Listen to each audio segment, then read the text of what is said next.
안녕하세요. 오늘은 폐암 치료, 그중에서도 특정 유전자 변이가 있는 폐암과의 싸움에서 아주 중요한 진전을 이룬 한 연구에 대해 이야기해 보려고 합니다. 바로 세계적인 의학 저널 뉴 잉글랜드 저널 오브 메디슨에 발표된 FLAYU-RA2 임상시험인데요. 이 결과가 의사와 환자들에게 새로운 희망을 주면서도 동시에 꽤 어려운 질문을 던지고 있거든요. 오늘 이 연구가 대체 뭘 의미하는지 한번 제대로 파헤쳐 보겠습니다. 자, 모든 위대한 과학적 발견은 어려운 질문에서부터 시작되죠. 이번 연구를 제대로 이해하려면 먼저 현재 폐암 치료가 어떤 한계에 부딪혔는지, 그러니까 종양 전문의들이 매일 마주하는 도전 과제가 무엇인지부터 짚고 넘어가야 합니다. 오늘 우리가 다룰 폐암은요, 그냥 일반적인 폐암이 아니에요. EGFR 변이라는 말하자면 암세포의 특정 설계 결함을 가진 그런 종류의 폐암입니다. 바로 이 결함 때문에 마치 딱 맞는 열쇠로 자물쇠를 열듯이 이 변이만 콕 집어 공격하는 스마트 약물, 즉 표적 치료제를 쓸 수 있게 된 거죠. 이게 바로 정밀의학의 핵심입니다. 이 분야에서 현재 챔피언 자리를 지키고 있는 약이 바로 오시머티닙입니다. 이 약 하나만으로도 정말 많은 환자분들의 생존 기간을 크게 늘려줬거든요. 이게 바로 현재의 표준 치료법이고 오늘 살펴볼 새로운 치료법이 과연 이 기준을 뛰어넘을 수 있느냐가 관건이 되겠습니다. 그런데 말이죠. 아무리 좋은 약이라도 시간이 지나면 암세포가 결국 내성을 갖게 돼요. 그래서 환자와 의사들은 항상 이런 질문을 던질 수밖에 없습니다. 여기서 더 나아질 방법은 없을까? 생존 기간을 조금이라도 더 늘릴 수는 없을까? 바로 이 절실한 질문이 FLAUR2 임상시험이 시작된 이유입니다. 자, 그럼 FLAUR2 임상시험은 정확히 어떤 질문에 답을 찾으려고 했을까요? 그 핵심 아이디어는 사실 놀라울 정도로 간단하고 명쾌합니다. 연구자들의 가설은 이거였어요. 지금 가장 효과적인 표적 치료제, 오시머티닙에다가 암 치료에 아주 오래된 무기죠. 바로 화학요법을 처음부터 같이 쓰면 어떨까? 그러니까 서로 다른 두 가지 방식으로 암을 동시에 공격해서 암세포가 내성을 키울 틈을 아예 주지 말자는 전략인 거죠.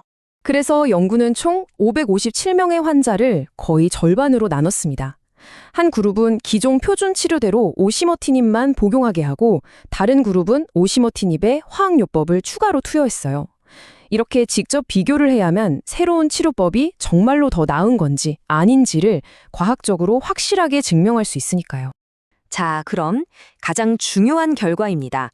이 두 가지 치료법을 합치는 전략, 과연 효과가 있었을까요? 네, 결과는 아주 인상적이었습니다. 병용요법이 환자들의 생존 기간을 눈에 띄게 늘려줬거든요. 바로 이 숫자, 9.9개월입니다. 이게 뭐냐면 병용요법을 썼을 때 추가로 얻어낸 생존기간 중앙값의 차이인데요. 말이 좀 어렵죠? 쉽게 말해 환자 그룹의 절반이 생존하는 기간이 기존 치료법보다 거의 10개월이나 길어졌다는 뜻입니다.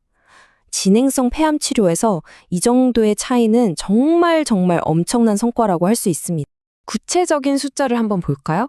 기존의 오시머티닙 단독요법은 생존 기간 중앙값이 약 38개월이었어요. 그런데 여기에 화학요법을 더했더니 47.5개월로 늘어났습니다. 거의 1년 가까이 생존 기간이 연장된 거죠. 이걸 좀 더 장기적인 관점에서 보면 차이가 더 명확해져요. 치료를 시작하고 3년이 지났을 때 오시머티닙만 쓴 그룹에서는 51%가 생존해 계셨지만 병용요법을 쓴 그룹에서는 63%가 생존했습니다. 시간이 지날수록 더 많은 분들에게 희망을 줄 수 있다는 의미가 되겠죠. 하지만 많은 강력한 치료법들이 그렇듯이 이렇게 더 얻어낸 시간은 상당한 대가를 치러야만 했습니다. 이 그래프가 그 대가를 아주 명확하게 보여줍니다. 입원이 필요하거나 일상생활이 심각하게 어려워지는 수준의 3등급 이상 심각한 부작용 발생률을 보세요. 단독요법에서는 34%였는데 병용요법에서는 무려 70%로 2배 이상 치솟았습니다. 치료 과정이 훨씬 더 힘들고 고통스러웠다는 거죠. 그럼 이 70%라는 숫자가 환자에게는 실제로 어떤 의미일까요? 보고된 흔한 부작용들을 보면 백혈구나 혈소판 수치가 떨어져서 감염이나 출혈 위험이 커지고 또 계속되는 메스꺼움이나 식욕부진 같은 정말 힘든 증상들이 있었습니다. 이건 그냥 좀 불편한 수준이 아니라 삶의 질 자체를 크게 떨어뜨리는 문제들이죠. 다만 여기서 꼭 짚고 넘어가야 할 점이 있습니다. 이런 부작용들이 전혀 예상치 못한 새로운 것들은 아니었다는 거예요.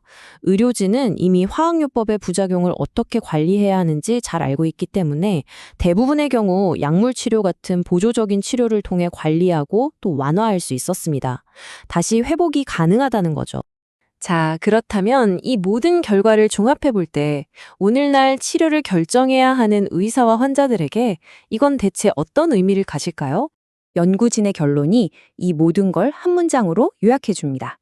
오시머티닙 병용요법은 단독요법보다 생존기간이 훨씬 길었지만 대신 회복 가능한 부작용의 위험이 증가했다.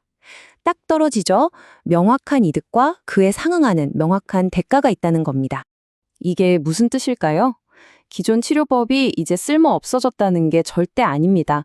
오히려 의사의 도구 상자에 아주 강력하지만 다루기 좀 까다로운 새 도구가 하나 더 추가된 셈이에요. 어떤 도구를 언제, 어떻게 쓸지는 이제 환자의 상태와 가치관에 따라 달라지게 된 거죠. 결국 이 모든 데이터는 한 사람의 이야기로 모아집니다. 이 연구 결과는 우리에게 정답은 없다는 걸 보여주고 있어요. 이제 의사와 환자가 테이블에 마주 앉아서 저울을 앞에 두고 솔직하게 이야기해야 합니다. 우리는 더 긴 시간을 위해 이 힘든 치료 과정을 감수할 것인가, 아니면 지금의 삶의 질을 더 중요하게 생각할 것인가. 결국 이 FLIO-A2 연구가 우리에게 남긴 건 명쾌한 답이 아니라 어쩌면 더 깊고 본질적인 질문입니다. 의학의 발전이 생명의 양을 늘려줄 수는 있게 됐는데 그렇다면 우리는 그 시간의 질을 어떻게 평가해야 할까요? 더 긴 시간이냐 아니면 더 나은 시간이냐 이 둘 사이의 균형을 찾아가는 것 이것이 앞으로 모든 암 환자분들과 의료진이 함께 풀어가야 할 숙제일 겁니다.